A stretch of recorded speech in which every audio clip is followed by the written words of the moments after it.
નમસ્કાર, આપ જોઈ રહ્યા છો નેશન પ્લસ ન્યૂઝ. હું છું આપની સાથે હિરલ પંડ્યા. વડોદરાના કલાલી વિસ્તારમાંથી કોર્પોરેશનની પ્રી મોન્સૂન અને પાણી વિતરણની કામગીરીની પોલ ખોલતા સમાચાર સામે આવ્યા છે. અહીંની નીલ ટેરેસ સોસાયટીમાં છેલ્લા 15 દિવસથી દૂષિત પાણી આવવાના કારણે સ્થાનિકો ત્રાહિમામ પોકારી ઉઠ્યા છે. તંત્ર અને સ્થાનિક કોર્પોરેટર સામે રહીશોએ ઉગ્ર વિરોધ પ્રદર્શન કર્યું છે. સ્માર્ટ સિટી વડોદરાના કલાલી વિસ્તારમાં આવેલી નીલ ટેરેસ સોસાયટીના રહીશો હાલ ગંદા પાણીની ગંભીર સમસ્યાનો સામનો કરી રહ્યા છે. છેલ્લા 15 દિવસથી સોસાયટીમાં પીવાનું પાણી અત્યંત દૂષિત અને વાસ મારતું આવી રહ્યું છે, જેના કારણે સોસાયટીના આશરે 32 જેટલા પરિવારો મુશ્કેલીમાં મુકાયા છે. સ્થાનિકોનો આક્ષેપ છે કે આ બાબતે વડોદરા મ્યુનિસિપલ કોર્પોરેશનમાં અનેક વખત લેખિત અને મૌખિક રજૂઆતો કરવામાં આવી છે, છતાં પણ એક પણ જવાબદાર અધિકારી સ્થળ પર તપાસ કરવા ડોકાયા નથી. નીલ ટેરેસ કલાલી રોડ છે. આ અમારા પાણીની સુવિધા નથી. પાણી બહુ ગંદુ આવે છે. કેટલા સમયથી પાણી ગંદુ આવી ગયું? 15 દિવસથી. આ વાત તમે કોઈને કરી છે? હા.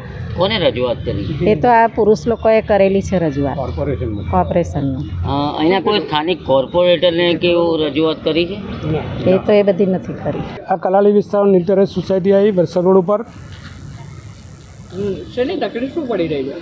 છેલ્લા 15-20 દિવસથી એકદમ કાળું ગટરનું પાણી સેમ ગટરનું જ આવે છે અને બહારથી અમારે લોકોને લાવી અને બહારથી જગ લાવીને પાણી પીવું પડે છે. ઓકે, આ આજુબાજુ બધા બીમાર છે, શું કહેશો? હા, અમારી સોસાયટીમાં 2-3 જણને એડમિટ કરેલા છે. ગંગાજમના હોસ્પિટલમાં એડમિટ છે અત્યારે. અચ્છા, કોઈ સ્થાનિક નેતા આવે છે ખરા? કોઈ જ નહીં આપતું નથી. અત્રે ઉલ્લેખનીય છે કે નીલ ટેરેસ સોસાયટીના સ્થાનિકોએ જવાબદાર અધિકારીઓ અને ચૂંટાયેલા પ્રતિનિધિઓની નિષ્ક્રિયતા સામે ભારે આક્રોશ ઠાલવ્યો છે અને આ સમસ્યાનો તાત્કાલિક કાયમી ઉકેલ લાવવા માટે માંગ કરી છે. આ સાથે જ રહીશોએ ચીમકી ઉચ્ચારી છે કે જો આગામી દિવસોમાં ઉકેલ નહીં આવે તો આ જ દૂષિત પાણી અધિકારીઓને પીવડાવવામાં આવશે. આ ચીમકી બાદ પાલિકા તંત્ર નીલ ટેરેસ સોસાયટીના રહીશોને પીવાનું શુદ્ધ પાણી ક્યારે પૂરું પાડે છે તે હવે જોવાનું રહ્યું. કેમેરામેન નવનીત પરમાર સાથે Chirag Patel, Nation Plus News, Vadodara. સમાચારોના સતત અપડેટ મેળવવા માટે અમારી નેશન પ્લસ ન્યૂઝની યુટ્યુબ ચેનલને સબસ્ક્રાઇબ કરો, બેલ આઇકન દબાવો અને જોડાયેલા રહો ફેસબુક, ઇન્સ્ટાગ્રામ અને ટ્વિટર પર.